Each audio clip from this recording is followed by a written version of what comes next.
आज हम आपके सामने क्लास 10th का जो चैप्टर नंबर 4.1 है उसका क्वेश्चन नंबर 2 देखेंगे आपके सामने, ठीक है। तो इसमें कुछ चीज़ें हैं कि जिसमें द्विघात समीकरण को निरूपित करना है बस, ठीक है। आप स्क्रीन पर देख सकते हैं क्वेश्चन नंबर 2, 4.1 का क्वेश्चन नंबर 2 देखिए। उसमें लिखा है निम्न स्थितियों को द्विघात समीकरण के रूप में निरूपित कीजिए।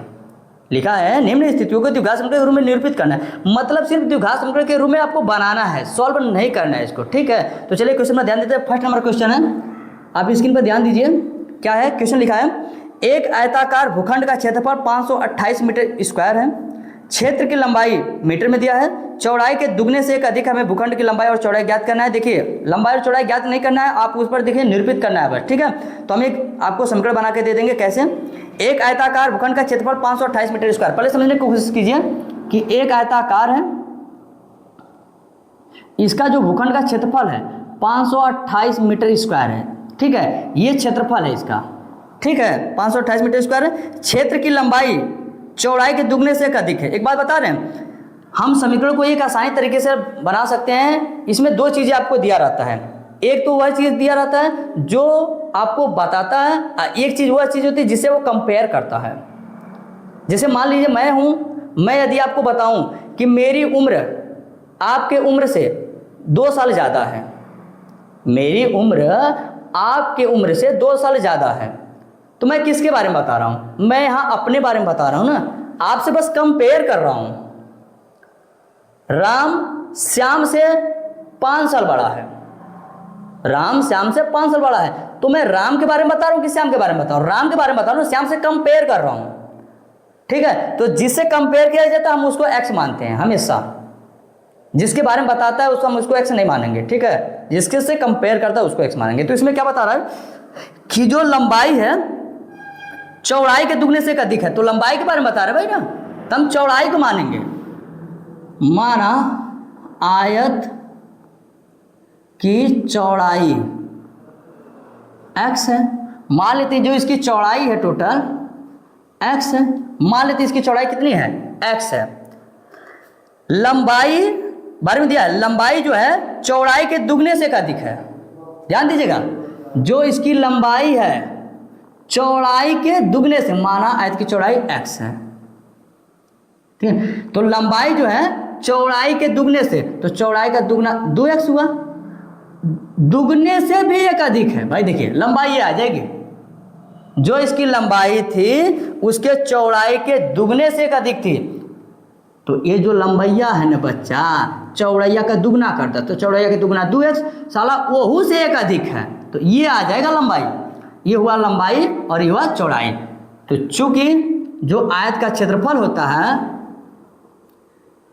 आयत का क्षेत्रफल होता है वो लंबाई गुणे चौड़ाई होता है, लंबाई गुणे चौड़ाई होता है, ये ना होता है। तो लंबाई गुणे चौड़ाई बराबर आयत का क्षेत्रफल होता है, तो हम लंबाई गुणे चौड़ाई कर लेते हैं। तो लंबाई गुणे चौड़ाई कितना हो जाएगा? ये देखिए, या हम इसको लिख सकते हैं कि लंबाई गुणे चौड़ाई बराबर 528।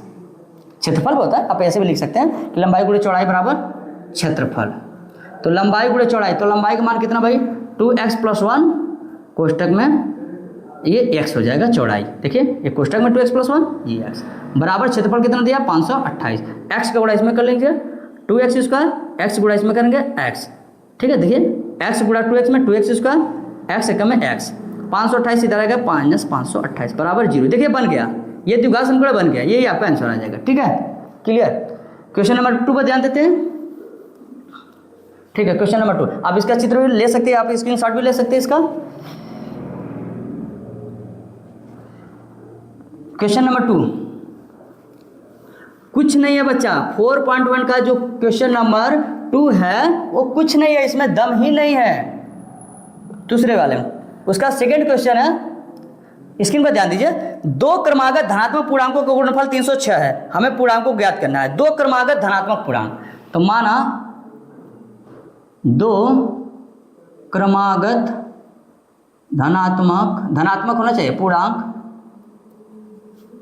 x और x + 1 है, कुछ लोग यहाँ पर और भी मान सकते हैं, x+1 x+2 भी मान सकते हैं, बस क्रमागत होना चाहिए। x+1 x+2 मान सकते हैं, x+2 x+3 भी मान सकते हैं, आप कुछ भी मान सकते हो, लेकिन आसान भाषा में यही मान लीजिए। माना दो क्रमागत धनात्मक पूर्णांक x और x+1 है, मानने को आप कुछ भी मान सकते हो, समझ जाइए, ठीक है। x+1 भी हो सकता है, x+2 भी हो सकता है, x+3 भी हो सकता है, कोई भी दो क्रमागत ले लीजिए, ठीक है। तो हमने मान लिया है दो क्रमागत x और x+1 है। क्वेश्चन में बोला था कि इनका गुणनफल 306 है। जो दो क्रमागत संख्याएं हैं इनका जो गुणनफल है 306 है। गुणनफल का मतलब क्या होता है? गुणा करने पर जो फल मिलता है वह गुणनफल होता है, ठीक है। तो इनका गुणा करने पर जो फल मिल रहा है शर्तानुसार x+1, देखिए पहली संख्या ये दूसरी संख्या, जो दोनों संख्या इनका गुणनफल 306 है, किताब में दिया था, ठीक है। कितना दिया था? 306। बस इसका इसमें मल्टीप्लाई कर लेते हैं। x गुणा 1 में करेंगे x², x गुणा 1 में करेंगे तो x आएगा, देखिए x गुणा 1 में करेंगे तो x आएगा, बराबर 306 है यह उधर।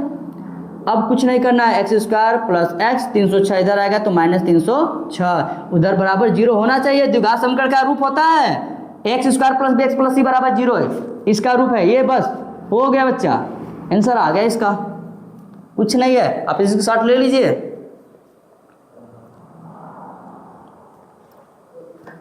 नेक्स्ट क्वेश्चन पर ध्यान देते हैं, काफी इंटरेस्टिंग वाला सब क्वेश्चन है, 3rd नंबर का क्वेश्चन, जो दूसरा का 3rd नंबर है। क्वेश्चन पर ध्यान दीजिए, स्क्रीन पर। रोहन की माँ उससे 26 वर्ष बड़ी है। जो रोहन की माँ है उससे 26 वर्ष बड़ी है, किससे? रोहन से। अब एक बात बता दीजिए, रोहन की माँ उससे 26 वर्ष बड़ी है रोहन से, तो किसके बारे में बता रहा है भाई? रोहन के बारे में, की माँ के बारे में बता रहे हैं ना, रोहन की माँ के बारे में बता कि रोहन की जो माँ है रोहन से 26 वर्ष बड़ी है, तो रोहन से कंपेयर हो रहा है, तो हम रोहन को x मान लेंगे, ठीक है। तो चलिए मान लेते हैं, माना रोहन की आयु x है, तब माँ की उम्र कितनी हो जाएगी? x + 26 हो जाएगा बच्चा, क्योंकि जो माँ है ना रोहन से 26 वर्ष बड़ी है। आगे क्वेश्चन पर ध्यान दीजिए, उनकी आयु का गुणनफल अब से 3 वर्ष पश्चात 360 हो जाएगा। जो उनकी आयु का गुणनफल है 3 वर्ष बाद की बात कर रहा है, जो 3 वर्ष बाद की जो उनकी उम्र है उनका गुणनफल 360 है, आज का प्रेजेंट का नहीं है, 3 साल बाद की जो उम्र है। तो हम चलते हैं, निकालते हैं 3 साल बाद की उम्र क्या होगी उनकी, ठीक है। तो लिखेंगे 3 वर्ष बाद रोहन की आयु, 3 वर्ष बाद कितनी हो जाएगी? आज x है तो 3 साल बाद जोड़ देंगे, x में 3 जोड़ देंगे तो x + 3 हो जाएगा, 3 साल बाद हो जाएगा। तो 3 वर्ष बाद माँ की आयु कितनी हो जाएगी भाई? आज x + 26 था तो उसमें भी 3 जोड़ देंगे तो 26 3 कितना आ जाएगा? 29। ये देखिए 3 वर्ष बाद की उम्र है ये, इन्हीं का गुणनफल कितना है? 360 है बच्चा, 3 वर्ष बाद की उम्र का। तो शर्तानुसार x + 3 कोष्टक में x + 29, देखिए 3 वर्ष बाद की उम्र इन दोनों के, ये रोहन इसकी माँ, इनका गुणनफल कितना है? 360, ये है ना। चलिए भाई 360, इसका इसमें मल्टीप्लाई कर लेते हैं, x गुणा x में करेंगे तो x², देखिए x गुणा x में करेंगे x², x का गुणा 29 में करेंगे तो 29x, 3 का गुणा इसमें करेंगे तो 3x, 3 का गुणा उसमें करेंगे तो 3 9 27, 3 9 6 2 8 87 बराबर 360 हो जाएगा। x² प्लस 29 3 कितना हो जाएगा? 29x, 3x जुड़ जाएगा तो 29 3 32x प्लस 360 में से 87 आए, देखिए प्लस 87 है, 360 इधर आएगा तो -360 हो जाएगा, बराबर x² प्लस का 32x, 360 में से आप 87 माइनस कर लीजिए, 10 में से 7 जाएगा 3, ठीक है। यहाँ बचेगा 5, 5 में 60 जाएगा नहीं तो 15, 15 में 60 जाएगा 7, यहाँ बचेगा 2, 273 बच रहा है, माइनस की वैल्यू बड़ी है तो 273 लग जाएगा, ठीक है। देख लीजिए x² प्लस का 32x, प्लस और माइनस घटेगा, चिन्ह उसी का लगेगा जिसका वैल्यू बड़ा होगा। तो 360 में से 87 हम घटा लेंगे तो आपका 273 बचेगा। देखिए 360 में 87, 10 में से 7 गया 3, यहाँ से कैरी लिया था, यहाँ 5 बच गया, 5 में से 8 जाएगा नहीं, कैरी लेगा तो 15 में से 8 जाएगा 7, बचेगा 2, 273 बराबर का 0। ये आपका द्विघात समीकरण बनके रूप तैयार हो गया, ठीक है। ये हो जाएगा आंसर। बस आपको द्विघात समीकरण के रूप में निरूपित करना है बच्चा, इसको सॉल्व नहीं करता। आप इसको सॉल्व भी कर सकते हो अगर चाहो तो, सिर्फ 4 से भी गुणनखंड के हिसाब से भी सॉल्व कर सकते हो, बट क्वेश्चन में सॉल्व करने के लिए नहीं बोला गया था। ठीक है, आप स्क्रीनशॉट ले लीजिए।